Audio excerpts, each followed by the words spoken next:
दोस्तों स्वागत है आपका ऑनलाइन क्लासेस विथ यशवंत साद। राजस्थान माध्यमिक शिक्षा बोर्ड की कक्षा 10 की सामाजिक विज्ञान के पाठ पढ़ रहे हैं हम, और इन पाठों में मुद्रा और वित्तीय संस्थाएं का जो वीडियो पहले आप दो वीडियो देख चुके हैं, इसका अंतिम और तीसरा पाठ यहाँ पर आपके सामने प्रस्तुत है। मुद्रा और वित्तीय संस्थाएं में इस वीडियो में जो हम पढ़ेंगे सीखेंगे उसमें है साख के गैर संस्थागत स्रोत, जिसमें देशी बैंकर और साहूकार आते हैं। फिर साख के संस्थागत और गैर संस्थागत स्रोत में अंतर, फिर स्वयं सहायता समूह और चिट फंड। ये कुछ पॉइंट हैं जो हम इस वीडियो में पढ़ेंगे। लीजिए शुरू करते हैं। मुद्रा और वित्तीय संस्थाएं में आज के जो टॉपिक हैं वो साख के गैर संस्थागत स्रोत। इसके पहले के जो वीडियो है उसमें हमने साख के संस्थागत स्रोत के बारे में पढ़ा, जो कि होते हैं बैंक, सहकारी समिति। अब गैर संस्थागत स्रोत कौन कौन से होते हैं और वो क्या काम करते हैं, वो है पहला देशी बैंकर। हमने इसके पहले गैर संस्थागत स्रोत और संस्थागत स्रोत के बारे में कुछ बातें सीख ली हैं, और इस वीडियो में इन दोनों में अंतर भी देख लेंगे कि साख के संस्थागत और गैर संस्थागत स्रोत में अंतर क्या है। और इसके पहले हम गैर संस्थागत स्रोत में जो दो चीज़ें हैं वो एक बार देख लेते हैं। पहला है देशी बैंकर। यह निजी फर्म या व्यक्ति होते हैं जो बैंक की तरह कार्य करते हैं। इसकी स्टार्टिंग में है निजी फर्म। ये प्राइवेट फर्म होते हैं या व्यक्ति होते हैं जो बैंक की तरह कार्य करते हैं। इनका काम बैंक की तरह होता है, पर निजी फर्म होते हैं या कोई व्यक्ति होते हैं। जैसे इनके ऊपर हमारी भारत सरकार या जो रिजर्व बैंक ऑफ इंडिया है, इसका कोई नियमन नियंत्रण नहीं होता है। भारत में बैंकों के पूर्व तक, जब से बैंकें शुरू हुई उसके पूर्व तक इन्हीं के द्वारा कार्य संपन्न किया जाता था। ये देशी बैंकर जो हैं वही काम करते थे। बैंक जब तक भारत में नहीं थे, जो हम वाणिज्यिक बैंक इसके पहले के वीडियो में पढ़ चुके हैं, वो नहीं थे, तब तक ये देशी बैंकर ही काम करते थे। तो देशी बैंकर द्वारा किए जाने वाले कार्य कौन कौन से थे? जनता से जमाएं स्वीकार करना, जैसे बैंक करती हैं। अभी हमने देखा ना कि ये बैंक की तरह ही कार्य करते हैं, तो जैसे बैंक काम करते हैं वैसे ही काम करते हैं, पर बस ये निजी फर्म होती है।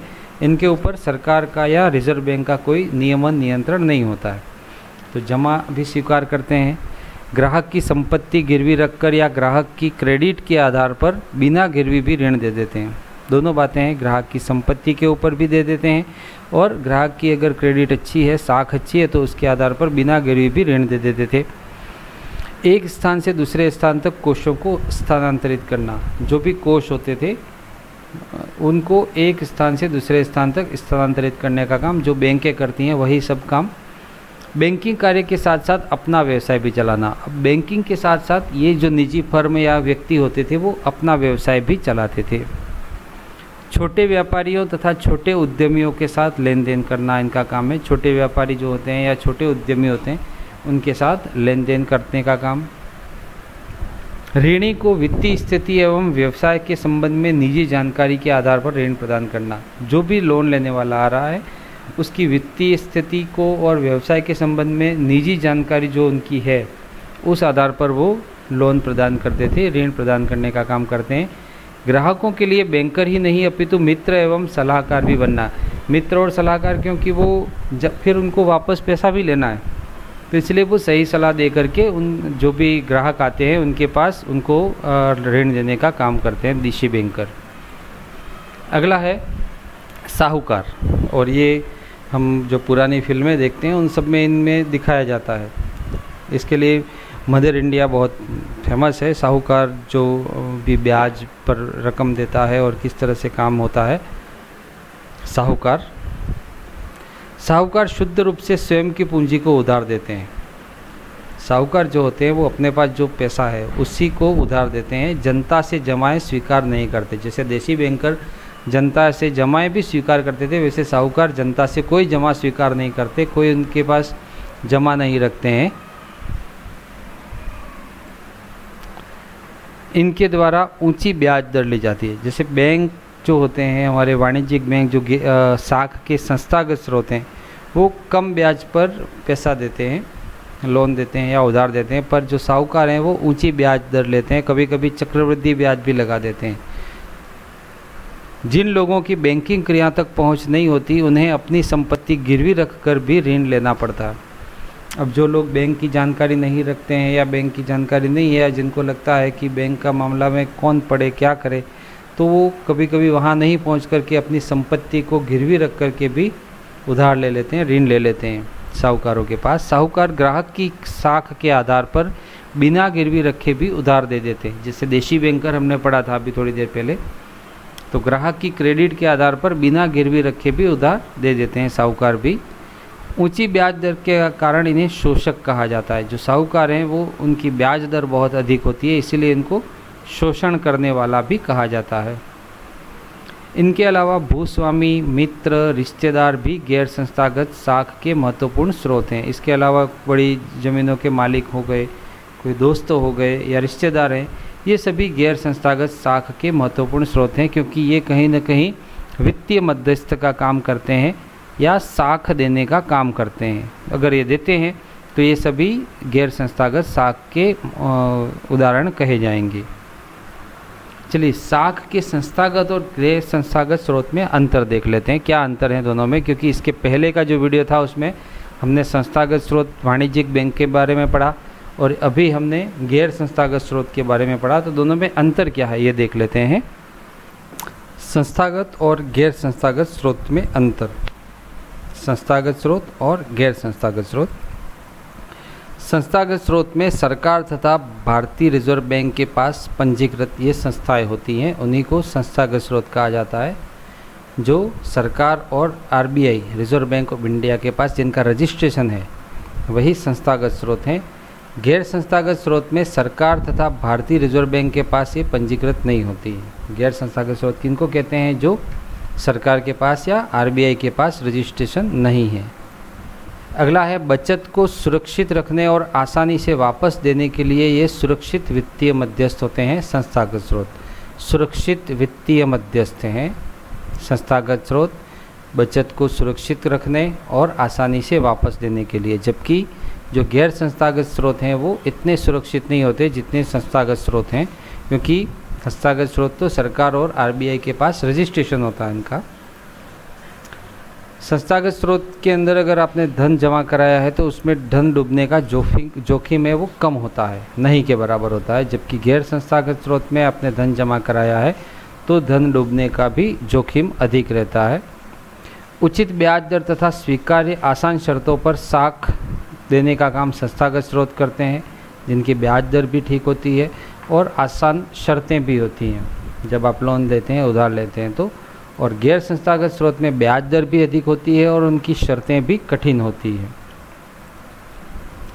संस्थागत स्रोत गरीब और कमज़ोर वर्ग को भी साख देते हैं, क्योंकि वो सरकार के और आरबीआई के अधीन उनके नियमन नियंत्रण में रहते हैं, तो उनका काम होता है वित्तीय समावेशन करने का भी, आर्थिक समानता लाने का भी, इसलिए गरीब और कमज़ोर वर्ग को भी साख देते हैं। जबकि गैर संस्थागत स्रोतों का उद्देश्य होता है केवल लाभ कमाना, उनको कहाँ से लाभ मिल रहा है वही देखते हैं। उनके लिए ये नहीं होता है कि किसी गरीब और कमज़ोर वर्ग को दे दिया जाए, अगर वो उनसे ज़्यादा लाभ नहीं मिल पा रहा तो वो उनको वो नहीं देंगे, जो भी क्रेडिट है वो।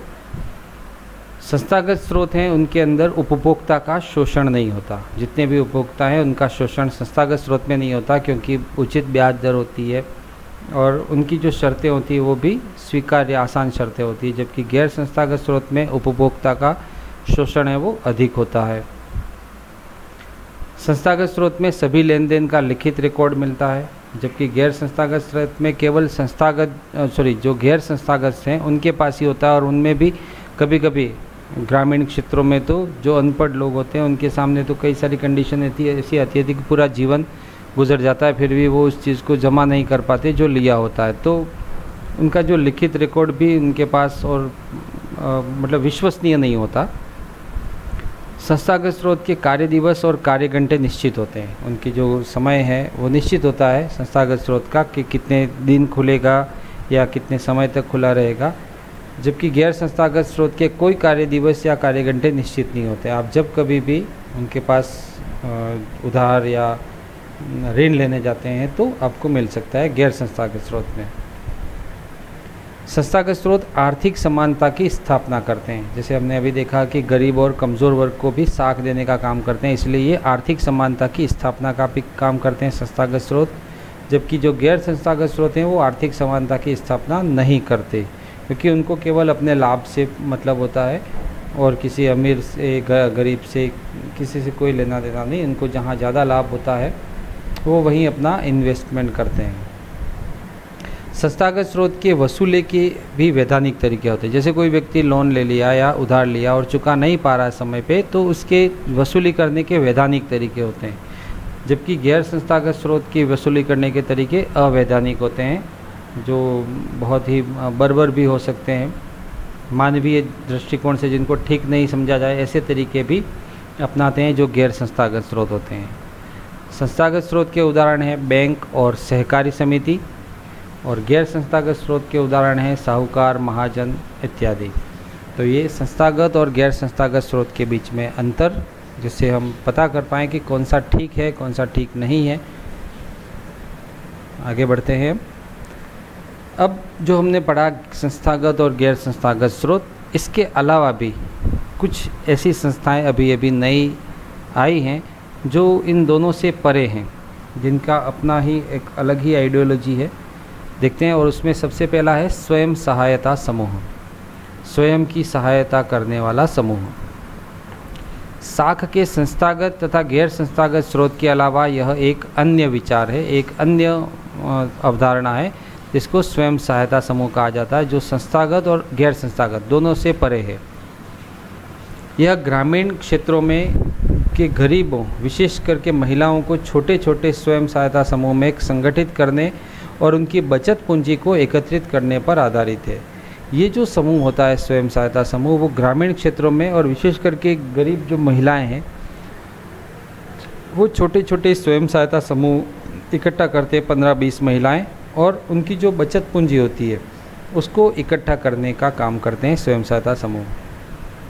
समूह में 15 से 20 सदस्य होते हैं जो नियमित रूप से मिलते हैं और बचत करते हैं। जो भी 15 से 20 महिलाएं हैं या जो गरीब वर्ग है वो 15 से 20 सदस्य हैं, वो नियमित रूप से मिलते हैं और अपनी जो भी छोटी रकम है उसको जमा करते हैं, बचत करते हैं।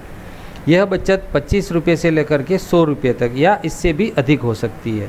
अब ये बचत कितनी भी हो, पर कम से कम 25 रुपये से लेकर के 100 रुपये या इससे अधिक भी हो सकती है। छोटी बचत धीरे धीरे उसको आगे बढ़ाते हैं। 1 या 2 वर्ष तक नियमित रूप से बचत करने पर यह बैंक से ऋण लेने योग्य हो जाता है। अब ये जो स्वयं सहायता समूह, इसकी खासियत यह है कि अगर 1 या 2 वर्ष तक ये स्वयं सहायता समूह अच्छा चलता है, नियमित रूप से अपनी बचत करते हैं, नियमित रूप से एक दूसरे की मदद करते हैं, तो ये बचत करने के बाद ये बैंक से ऋण लेने योग्य हो जाता है। ये जो स्वयं सहायता समूह है फिर वो बैंक से ऋण लेने योग्य हो जाता है। इसके पहले 1 या 2 वर्ष तक तो वो आपस में मदद करेंगे कि जैसे 100 रुपये इकट्ठे किए 20 जनों ने, अब ये 100 रुपये 20 जनों ने एक महीने में 2000 रुपये हो गए, तो 2000 में से किसी को 1000, किसी को 500, किसी को 500 की ज़रूरत है तो उनको कम से कम ब्याज दर पर दे दिया। फिर इनसे किस्तें बनवा ली और इस किस्तों से धीरे धीरे वो उसको जमा ले लेंगे छोटी छोटी किस्तों में। ऐसे करते करते उन सब का जिसकी भी ज़रूरत है छोटी छोटी, उन सबको पूरी करते करते 1 या 2 वर्ष होने के बाद फिर वो बैंक से, ये पूरा समूह है वो एक बैंक से ऋण लेने के योग्य हो जाता है। अगर नियमित ये काम करता है तो यह ऋण समूह के नाम पर दिया जाता है, और जो बैंक ऋण देती है वो समूह के नाम पर देती है, और इसका उद्देश्य सदस्यों के लिए स्वरोजगार के अवसरों का सृजन करना है। और ये जो बैंक ऋण देती है, लोन देती है, इसका उद्देश्य केवल ये है कि इससे जो लोग ऋण ले रहे हैं या जो समूह ऋण ले रहा है तो वो एक स्वरोजगार का अवसर उसको मिल जाए, स्वरोजगार से वो अपने परिवार का पालन पोषण करे, खुद अपने पैरों पर खड़ा हो जाए, ये उद्देश्य होता है। बचत और ऋण गतिविधियों से संबंधित ज़्यादातर महत्वपूर्ण निर्णय समूह के सदस्य स्वयं लेते हैं, और ये जो बचत करनी है या ऋण लेना है वो सभी उन सदस्यों का काम होता है जो सदस्य उस समूह में जुड़े हुए हैं। उन सभी सदस्य के तत्वाधान में ही ये सभी काम पूरे होते हैं। इस प्रकार स्वयं सहायता समूह कर्जदारों को ऋण आधार की कमी की समस्या से उबरने में मदद करते हैं। ये जो स्वयं सहायता समूह है वो कर्जदारों को जो कर्जदार है उनको ऋण आधार की जो कमी है उसकी समस्या से उबरने में मदद करते हैं। उनको रुपये पैसे की कमी की पूर्ति करवा देते हैं स्वयं सहायता समूह, खुद भी और बैंक के माध्यम से भी। यह समूह ग्रामीण क्षेत्रों के गरीबों को संगठित करने में भी मदद करते हैं। जितने भी गरीब हैं वो सब मिल करके एक रहें, संगठित रहें, ये भी मदद करते हैं ये समूह। इससे महिलाएं आर्थिक रूप से स्वावलंबी हो जाती हैं, और जो महिलाएं हैं वो आर्थिक रूप से स्वयं अपना सहारा बन जाती है, स्वावलंबी हो जाती है, किसी के ऊपर वो निर्भर नहीं रहते। नियमित बैठक से एक मंच मिलता है। अब जब ये महिलाएं एक परमानेंट हर महीने की एक निश्चित तारीख को बैठक करते हैं तो एक मंच मिलता है उनको आपस में बातें करने का, जिससे सामाजिक विषयों पर भी आपस में चर्चा हो पाती है। जैसे गांव में, परिवार में, मोहल्ले में या उनके साथ भी जो भी ऐसा कुछ होता है तो इसके ऊपर चर्चा होती है। तो एक तरह का सामाजिक विकास भी हो पाता है, हम ये कह सकते हैं, स्वयं सहायता समूह से।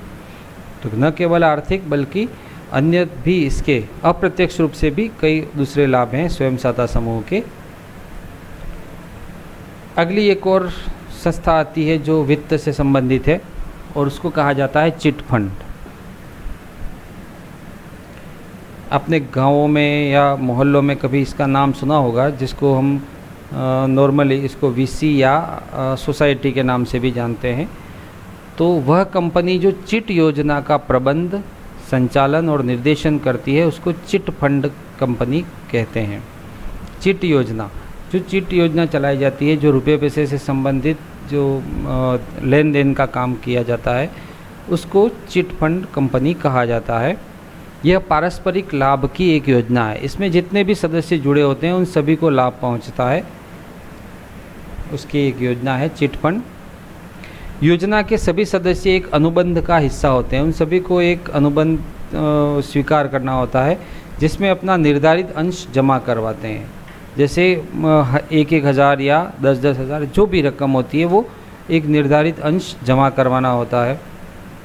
इसमें कुल जमा राशि निविदा निकालकर या नीलामी द्वारा योजना के किसी एक सदस्य को प्रदान कर दी जाती है।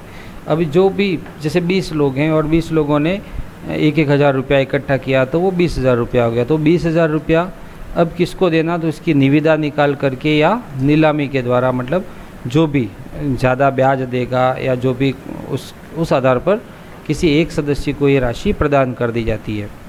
निविदा या नीलामी में सभी सदस्य भाग लेते हैं तथा जो सदस्य सबसे ज़्यादा बट्टा कटवा करके राशि लेने को तैयार हो उसे पुरस्कृत क्रेता घोषित किया जाता है।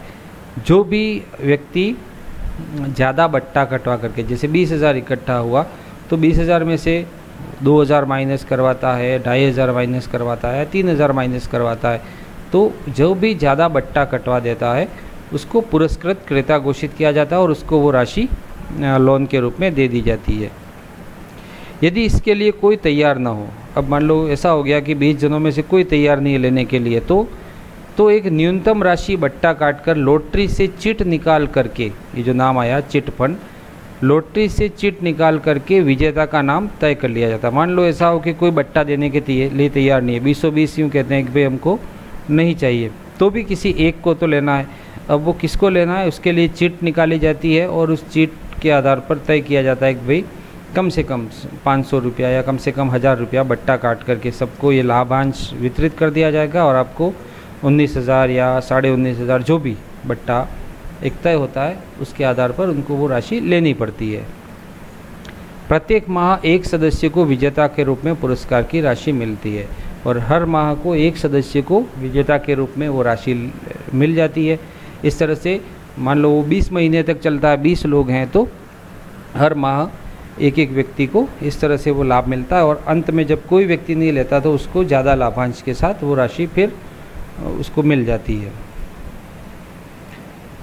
जो सदस्य योजना में एक बार विजेता हो जाता है उसे निविदा या नीलामी में पुनः शामिल नहीं किया जाता है। एक बार जैसे किसी ने उसमें से फ़ायदा ले लिया तो उसके बाद फिर दूसरी बार उसको केवल उसमें उसकी जो जमा होगी 20 महीने तक या जो भी मैं तय किया हो समय, तब तक उसको वो अपनी राशि जो उसकी किस्त है वो जमा करवानी होगी। अब दूसरी बार उसको वहाँ पर निविदा या नीलामी जो होगी और फिर वो पैसा ले सकेगा, ऐसा नहीं होगा। इसमें केवल एक बार ही उसको लाभ मिलता है।